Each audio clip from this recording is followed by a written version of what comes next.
Je suis désolé pour ce petit contretemps,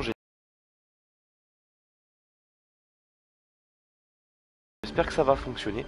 De mon côté, j'ai regardé au niveau des paramètres de diffusion, ils étaient en HD, je les ai baissés en qualité un peu moindre. Ça vous permettra peut-être de ne pas avoir de perte d'image, j'espère. Comme on fait pas pour l'instant de gameplay, on va essayer de regarder si tout va bien. On va déjà essayer de voir si la vidéo se charge. Moi de mon côté à la maison c'est en train. On va reprendre sur tout ce qui était amortisseur donc.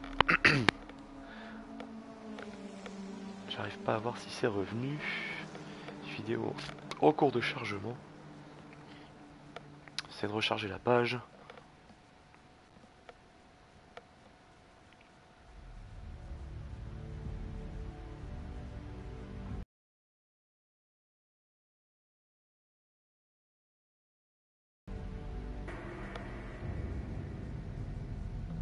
Quelques petites difficultés de connexion, c'est un peu dommage parce que... Ah voilà, l'image est revenue. Donc re-bienvenue sur ma chaîne.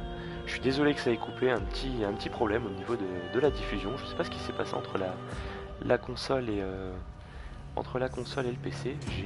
Pareil, je constate un petit ralentissement. J'ai peut-être un petit problème sur la box. Dans la box fonctionne, c'est un petit peu bizarre. On va changer l'intitulé car il y a pas mal de gens qui m'ont demandé. Donc détail des réglages. Voilà. C'est parti. Donc re-bienvenue à vous tous. Donc on était resté sur la partie amortisseur. Donc on avait parlé des butées. Moi personnellement sur la partie amortisseur je n'y touche quasiment jamais. Donc je vais pas vous induire en erreur, je vais pas vous proposer, vous donner des réglages que je ne touche pas. J'ai pas du tout l'habitude de rentrer dans ce système de réglage là au niveau de la butée. Donc vous voyez, il y a pas mal de choses à régler au niveau de l'amortisseur. C'est tout ce qui est buté avant gauche, avant droite, arrière gauche, arrière droite. On a la compression lente pour chaque roue. On a la compression rapide pour chaque roue. Tout ce qui est le rebond lent pour chaque roue et le rebond rapide pour chaque roue. Donc si vous voulez commencer à vraiment peaufiner, honnêtement, je vous le conseille. Si ça peut vous apporter quelque chose, il n'y a aucun souci là-dessus. Moi, de mon côté, je partirais plus sur le fait de le laisser de base. J'ai pas vraiment encore de sensation comme il le faut, j'ai pas de volant, je suis à la manette. Je reste figé sur mes réglages de base, c'est très bien. Au niveau du différentiel, on en était arrivé là-dessus. Au niveau tout ce qui était blocage de différentiel, j'ai fait le détail tout à l'heure. Ce sera à vous de voir, notamment au niveau du verrouillage visqueux et tout ça, si vous avez des besoins particuliers et des réglages, une envie de réglage particulier sur ce type de voiture ou pas. Ce sera à vous de voir aussi comment adapter vos réglages en fonction de votre conduite. Moi, la seule chose que je règle dans cette page différentielle, c'est le radiateur. Donc les radiateurs sont le moyen de refroidissement principal d'un moteur, ce qui est logique.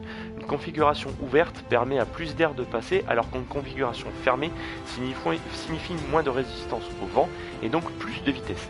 De nombreuses voitures disposent de jauges de température de l'eau pour déterminer si le radiateur doit être davantage ouvert. L'ouverture peut par exemple être plus faible pour un circuit avec de longues lignes droites et les conditions météorologiques fraîches. Ce qui est logique, puisque si vous roulez sur un circuit comme Le Mans, vous avez de très très longues lignes droites avec énormément de courses et de vitesse. Si vous réduisez un peu l'ouverture de votre radiateur, ce ne sera pas énormément grave, puisque lancé à pleine vitesse, le moteur respire énormément. À l'inverse, si vous roulez sur un circuit comme le Nordschleife, où il y a beaucoup d'enchaînements de virages, ça va vous permettre il va falloir ouvrir un peu plus le radiateur, car à force de freiner, de réaccélérer, de toujours être dans le rouge, et de toujours être en train de passer des vitesses et de faire réagir la voiture en permanence, obligatoirement vous allez devoir avoir une réactivité au niveau du moteur et ne pas avoir un moteur qui chauffe trop. Donc provoquer une casse ou un gros problème au niveau du moteur. Au niveau du rapport de boîte, alors je touche quasiment jamais au premier, deuxième, troisième, quatrième, cinquième, sixième, voire huitième rapport. Je laisse tel qu'il est. Les rapports numérotés, donc, favoriser la vitesse de pointe réduit votre accélération et vice versa. Utilisez des rapports plus courts pour favoriser l'accélération et plus longs pour favoriser la vitesse de pointe. Ce qui me paraît logique. On va dire, ces valeurs-là, on les connaît, si on a tous joué à Gran Turismo, c'est très déjà expliqué depuis des années, donc on va pas revenir là-dessus. Le rapport final, en revanche, il a juste le rapport de démultiplication différentielle qui affecte tous les autres rapports.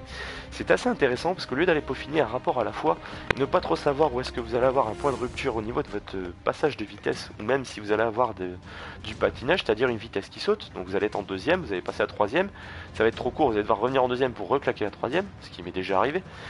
Vous allez toucher au dernier rapport, ce que je fais quasiment 95% du temps. Donc en fonction des circuits où je roule, je règle mes rapports de vitesse. Si je suis sur un circuit, je reprends toujours cet exemple là parce que c'est un des circuits où il y a le plus de lignes droites, un circuit comme les 24 heures du Mans, je vais avoir tendance à plus axer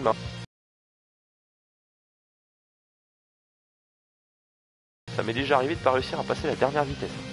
Donc en général, la vitesse, la valeur de base, pardon, la valeur par défaut avant réglage est au milieu.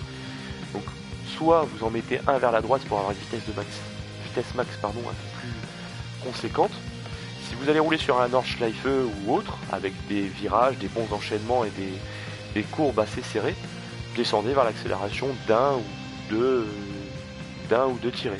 Ça peut être pas mal, ça peut vous permettre d'avoir une réactivité en sortie de virage et avoir un peu plus de vitesse entre les virages. Pour ma part, comme je le disais, le rapport numéroté, j'y touche quasiment jamais, j'y touche que très rarement. Vous voyez en bas également qu'il y a une sensibilité à la vitesse maximale, mais je n'y touche quasiment jamais. On en arrive à la dernière partie de cette partie de réglage des voitures, ce qui est moteur. La charge en carburant qualif, la pression du wastegate, la cartographie de frein et de temps en temps le restricteur d'air. Donc la charge en carburant, vous l'aurez compris, plus vous allez avoir d'essence dans le réservoir, forcément plus votre voiture va être lourde. Si vous faites de l'essai libre, je vous conseille c'est de descendre au maximum cette valeur. Vous mettez, je sais pas, selon certains circuits, une trentaine de litres dans votre réservoir et c'est bien assez pour s'amuser. Pour ma part, je suis toujours entre 30 et 35 litres, même pour les essais d'un week-end de course. Je suis toujours entre 30 et 35 litres d'essence dans le réservoir. Ça me permet d'avoir une voiture un peu plus légère, un peu plus réactive et d'essayer d'aller chercher des chronos beaucoup plus rapidement. La charge en carburant, on va lire et on va détailler un peu ce que le jeu nous dit. Plus de carburant permet à votre voiture de rouler plus longtemps. On est tous pas débiles, on a tous le permis, je pense.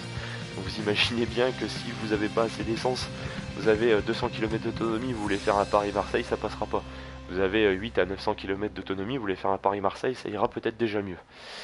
Donc avoir plus d'essence dans le réservoir et rouler plus longtemps, c'est donc idéal pour les courses d'endurance, ce qui est logique, au détriment des performances en raison du poids supplémentaire, ce que je détaillais juste avant. Pour les courses courtes, cherchez à passer la ligne d'arrivée avec un réservoir presque vide en ayant en tête le trafic, la longueur du circuit, le style de pilotage et les arrêts potentiels. Effectivement, si vous vous retrouvez à faire une course de GT3 comme j'ai pu le faire tout à l'heure, n'hésitez pas à réduire au maximum cette charge en carburant en fonction du nombre de tours que vous aurez à faire. Là tout à l'heure j'avais 16 tours à faire, j'ai essayé de calculer à peu près sur mes essais combien je consommais au tour, ce qui m'a permis de savoir qu'en fonction de ma conduite, sur 2 ou 3 tours, je consommais environ entre 3 et 4 litres d'essence par tour. J'ai pu à peu près calculer sur les 16 tours combien j'allais consommer pour ne pas partir avec un réservoir rempli au maximum. La charge en carburant en qualif, forcément réduisez-la au maximum. En qualification, vous allez sortir pour faire grand maximum 2 ou 3 tours. Sortez faire 2 ou 3 tours avec une quinzaine de litres dans le réservoir, c'est largement bien. Forcément, vous allez avoir un temps en qualif qui va être bien meilleur, une voiture qui va être bien moins lourde.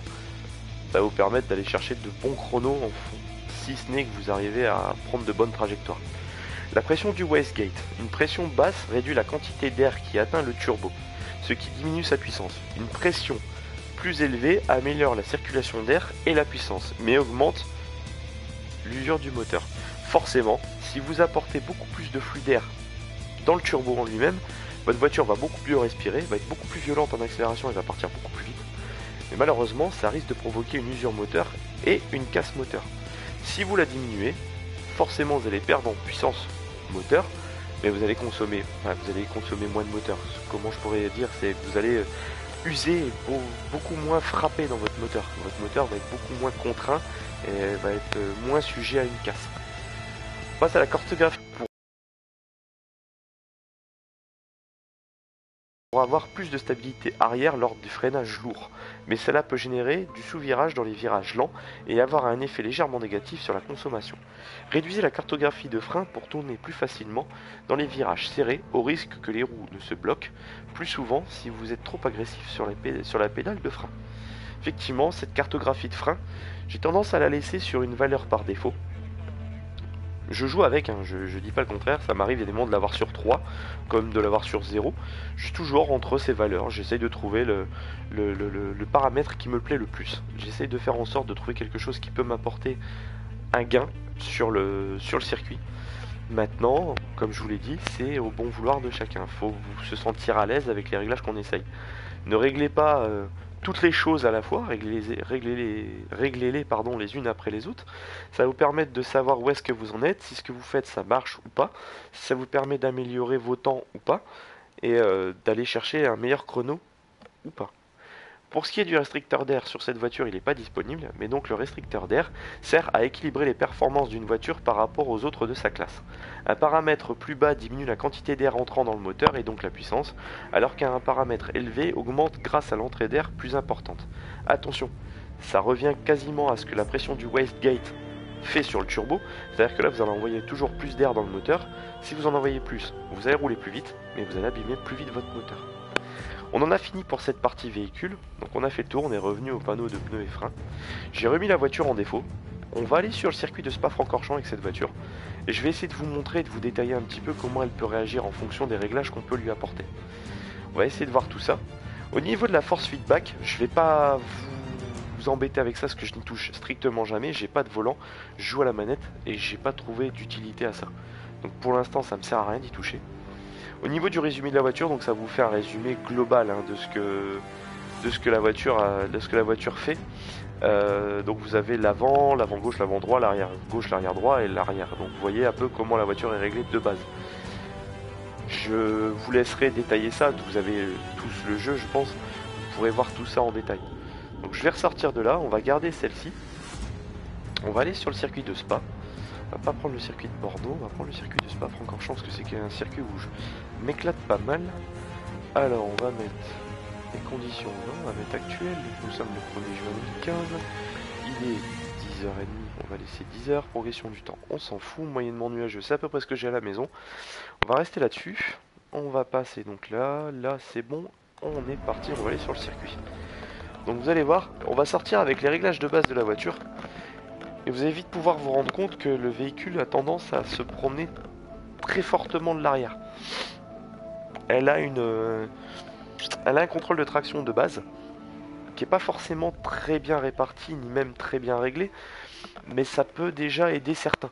En jouant au volant, je vous le cache pas, j'ai déjà essayé Project Cars avec un volant et un pédalier. Honnêtement déjà ce n'est plus le même jeu, cela répond plus de la même façon.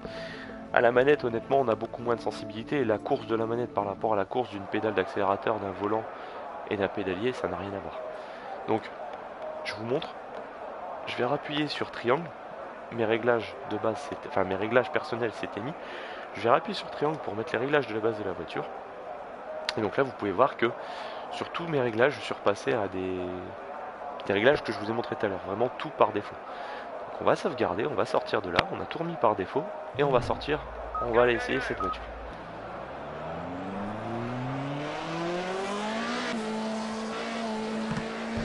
Cette voiture je l'aime beaucoup, c'est une voiture des années 80. Je la trouve très belle, je la trouve très bien réussie, elle est très bien retranscrite dans le jeu. Certes comme toujours les sponsors ne sont pas officiels puisque le projet de Cars n'a pas eu toutes les licences, mais voilà, c'est une voiture que j'apprécie énormément. Et c'est vraiment une voiture que je trouve très agréable à conduire malgré que ce soit une mémère qui est plus de 30 ans.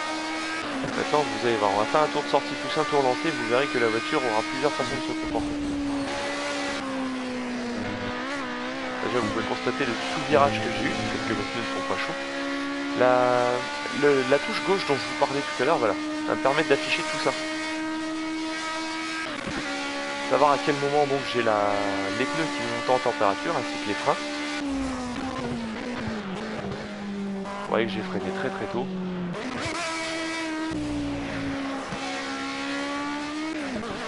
Je suis pas dans un tour lancé où je vais aller faire un chrono tout de suite puisque c'est mon tour de sortie. Et on va se baser sur le fait d'aller faire chauffer tous les éléments de la voiture. En freinant très très fort, en laissant respirer un peu le moteur.